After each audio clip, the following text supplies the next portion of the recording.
Today, I feel like talking about Nintendo. Whatever will I talk about? The lack of online play, the amiibo drought, the misguided direction of the higher-ups in the East? No thanks. All that shit is depressing. I think about it way too often, so I think I'm going to sink into my little bubble in the past. That way, I don't have to acknowledge what's going on right now, and can live in the beforeland of prosperity and happiness. And what better place to find happiness than with the cutest mascot of the Nintendo lineup? Kirby! Of course, I could go with the overdone titles, your Superstars, your Return to Dreamlands, your Nightmare on Elm Street. Oh, wait, I got confused. Let's go with Kirby Squeak Squad for the Nintendo DS. Now, you're probably thinking to yourselves, what is Kirby Squeak Squad? Well, it's a Kirby game that was developed for the Nintendo DS. Which is redundant of me to say, I realize. But that's kinda just what it is. Do you want me to elaborate? Huh? Do you? Alright, sit down and shut up so you can witness my evaluation of Kirby Squeak Squad. Our journey starts off with our little pink puffball getting ready to eat his strawberry shortcake. Aw, look at him, he's so adorable, just waiting to eat that cake. Oh, no. That is the face of death itself. So the cake got swiped by some assholes in hipster sunglasses, and it's up to us to retrieve the cake. I'm sure you're waiting for me to go on, but that is the plot of the game. Get back the stolen cake. Kirby's sole drive is cake. And you know what? For how absurd this premise is, I can't help but smile whenever I think about it. Really, a Kirby plot shouldn't be groundbreaking or complex, and Squeak Squad was given a narrative that really meshed well with the simplistic and innocent nature of Kirby. Kirby just wants his cake back, and I'm sure he doesn't mean anyone any harm. Oh, what the fuck, Kirby? What are you doing? But really, that's all there is to say for the story, and you know what? I think it deserves an A. I have no qualms with it, and it really fits the style. Next, we move on to the technical aspect of things, and since I'm covering a Nintendo game, it pretty much automatically receives an A. I swear I'm not a fanboy, it's just that first-party Nintendo games are usually technically flawless, and this game is no exception. It runs like a well-oiled machine, and I didn't run into any glitches. Paired up with the technical side of things, we have the visuals. The game looks pretty stunning for the DS with a pretty varied color palette. Environments popped out, and it was generally pleasing to the eyes. The environments themselves were also pretty interesting. However, my only real problem with them is that they weren't really anything new. Sure, they look new, but it's mostly the same song and dance, forest, and beach levels, and the eventual space escapade. Mind you, that's not too much of a bad thing, because the environments were always cool to look at in the first place. All I'm saying is that it isn't as new and fresh as I would have liked. The enemies are also pretty much the exact same as they've always been, with your Waddle Dees and the like. Props to the occasional mouse bunny thingies and the mini-bosses to shake things up though. Overall, everything looked nice. I give the visuals a B+.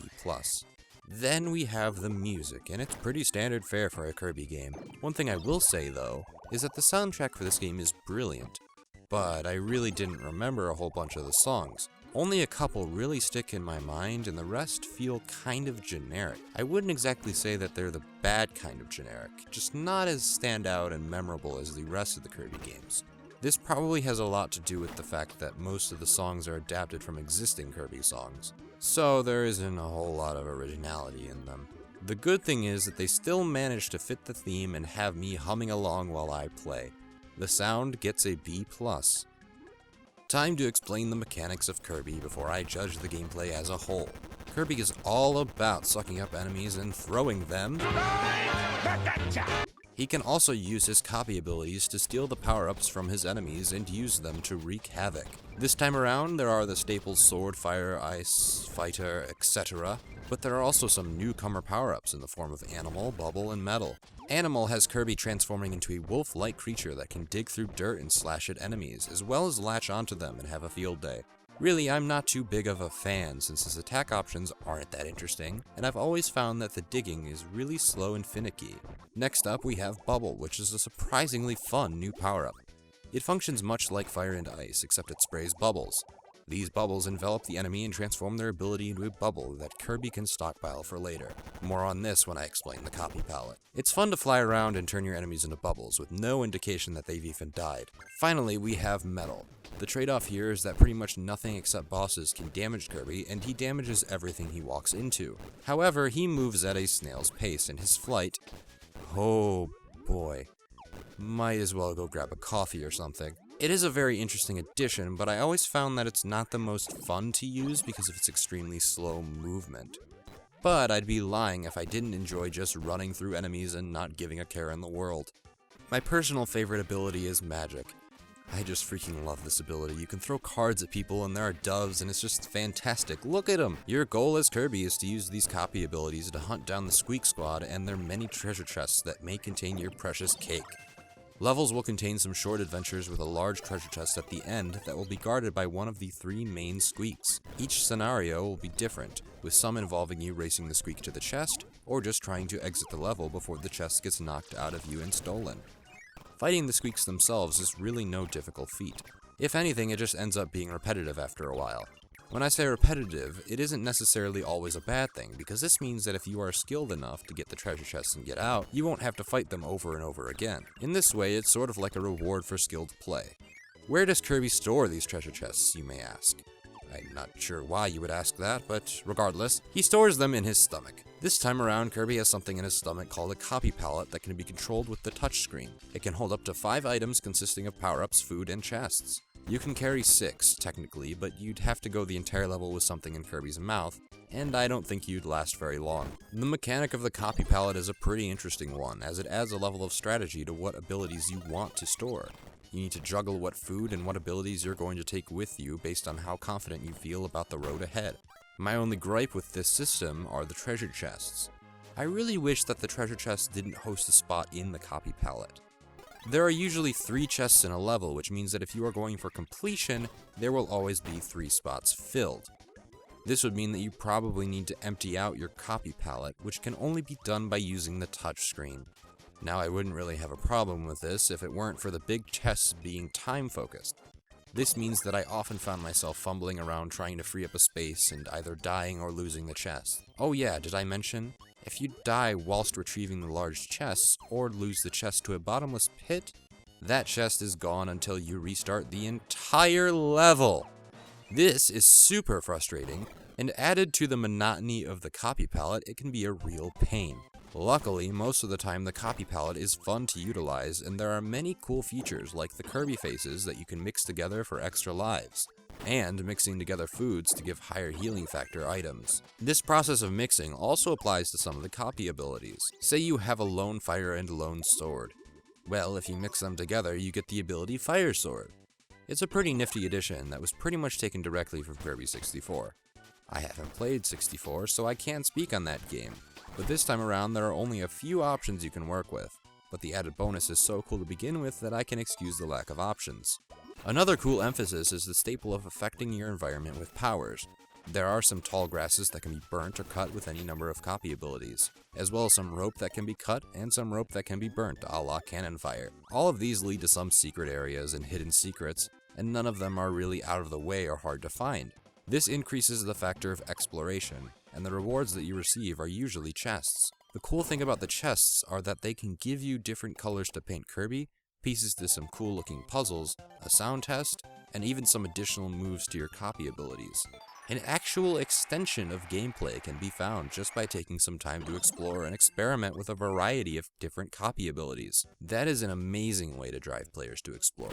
Besides the copy palette, it's pretty much just the same old Kirby. Level design, gameplay, extras, it's all just Kirby. And there really isn't much to be wrong with when you do that, even if it lacks a bit of originality. I give the gameplay a B. Moving on to the bosses, they really aren't too stand out in this installment. Pretty much all of them can be defeated if you have the tornado. I'm not even shitting you. Just spam tornado a bunch and you'll be both impervious to damage and rack up a ton of damage on the boss. And 3 out of 5 bosses will provide you with a tornado ability beforehand. So they are pretty easy, but their designs are pretty interesting. Only one of them really seemed unoriginal, and that was Kracko, but even then he received a bit of an upgrade with the piloting of the Squeak.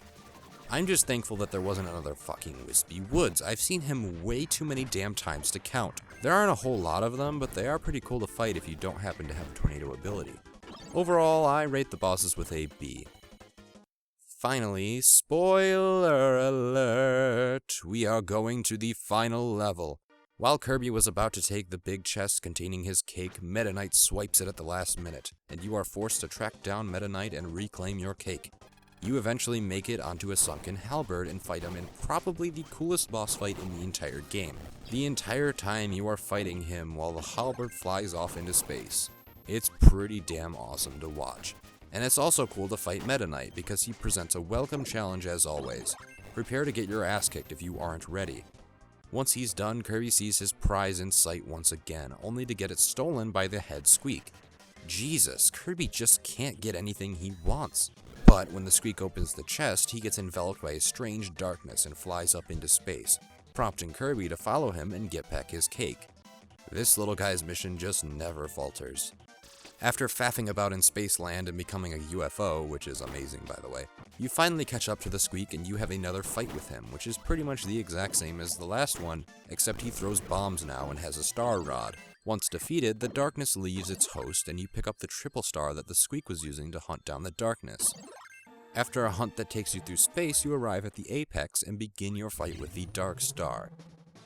He has a variety of different abilities based on fire, ice, and electric. However, all you really have is the triple star, and the only thing it can do is throw stars in one direction forwards. This really feels like a huge downgrade for a final fight.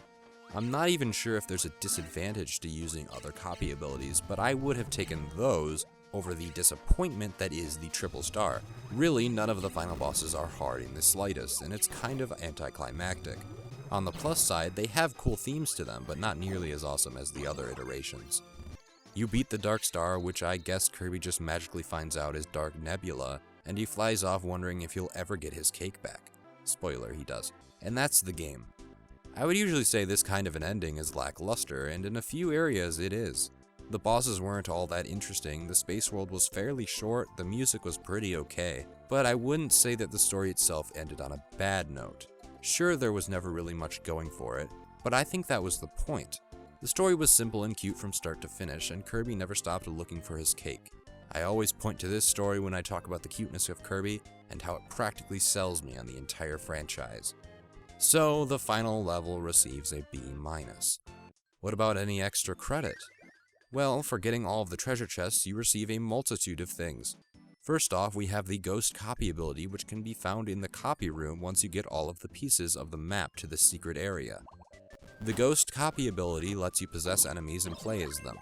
This is pretty damn cool, and even though it doesn't really do a whole lot for you, some of the enemies play differently than the copy abilities, so it can be really fun to go back and experiment. Next, the triple star can be found in the copy room, and you know how I feel about that thing. Then we have the sub-games, which are a welcome distraction, but since I had to record this thing on an emulator, I kind of suck. Once you beat the game, an additional sub-game is added that is essentially a boss rush, which is nice to go through. Then, the real reward for getting every single chest is the extra mode, where you can play through the entire game and try to collect every single chest again in a sort of time attack mode.